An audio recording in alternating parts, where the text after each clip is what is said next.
You were supposed to be right now on a plane to Thailand on a trip that you saved for through the pandemic, and you're not. And how are you feeling today as you talk to us?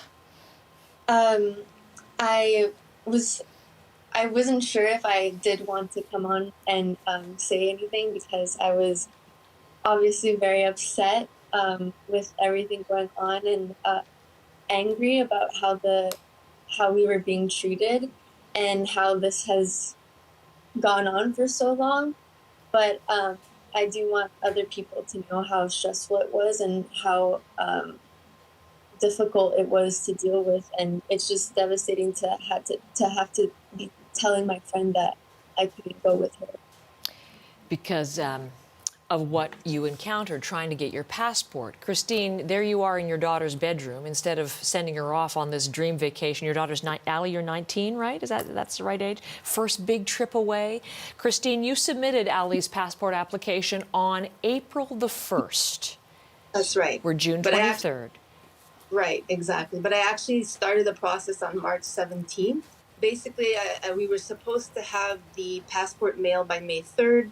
They said, give it maybe a few extra business days, like 5 business days. If you don't hear back, call back. But unfortunately, I got sick with COVID, so I had to just put it on hold for a little bit. And then by the end of May, I'm like, okay, we better start calling. So my husband tried one morning, and he's like, I can't get through. That same night, I thought, okay, I'm going to quickly try.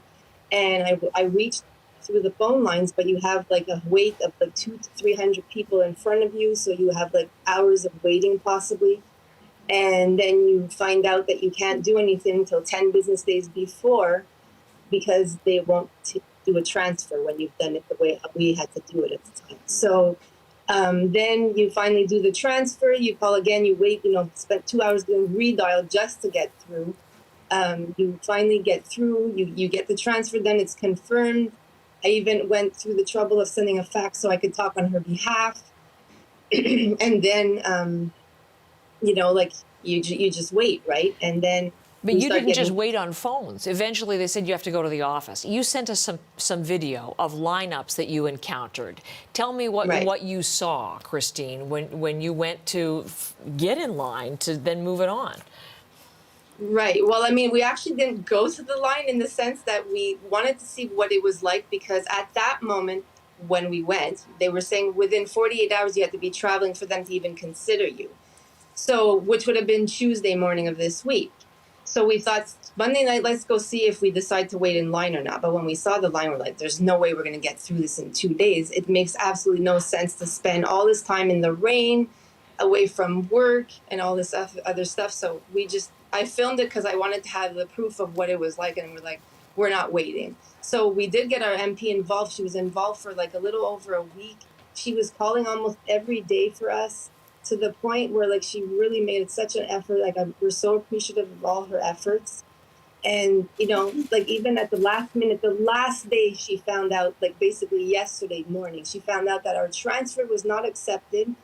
And because it was in the printing queue at Gatineau. So then she asked Gatineau, well, can you send it express, or can she pick it up? And they refused. And that was almost insulting because, we waited. That was already week 12 by the time this happened. Right? Unbelievable. So can we bring back those pictures again, Christine, that you filmed? You go there. You did everything you could. Phone, waiting, right. MP, bringing in. Short of camping out, but these people are already camped out. So there's no point in camping out because you're still not getting there.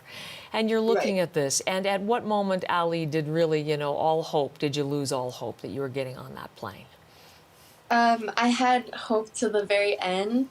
I tried to stay optimistic as I could, and I think I really lost it yesterday when we got to the office. We waited for 4 or 5 hours just waiting for someone to come out and answer if we could do an urgent passport or a temporary passport, anything that could help.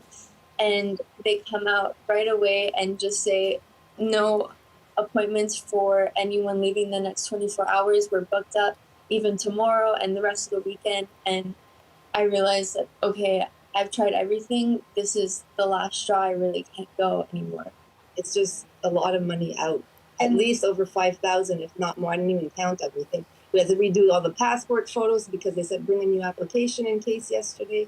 You know, the MP even sent an urgent message. Like, she was on it like till the last minute. I mean, she even gave us her cell number. It was just amazing.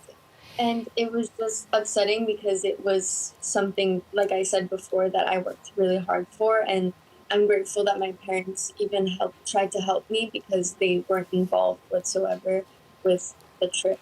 Yeah, you had some super family support. I'm even thinking of your friend who's on a plane going herself because you can't join her. I mean, she couldn't cancel either. Hers was non-refundable.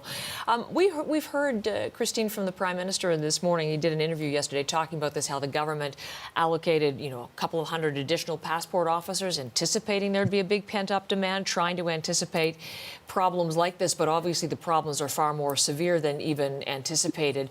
Who are you angry at? And, what's this whole experience been like? What's the message that you'd like to deliver this morning? Well, I'm definitely not angry at the poor passport agents who have to deal with all the pressure of the people getting angry at them, because it's definitely not their fault. I mean, I've heard they're doing all kinds of extra hours, working on weekends.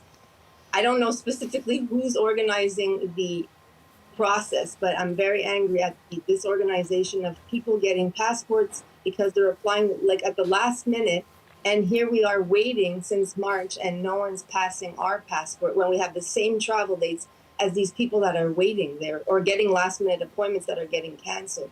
That's very frustrating.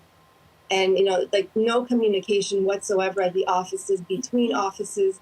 The passport agents, when you call them on the 1-800 line, they say one thing, you get someone else, they say something else. You don't know what's going on.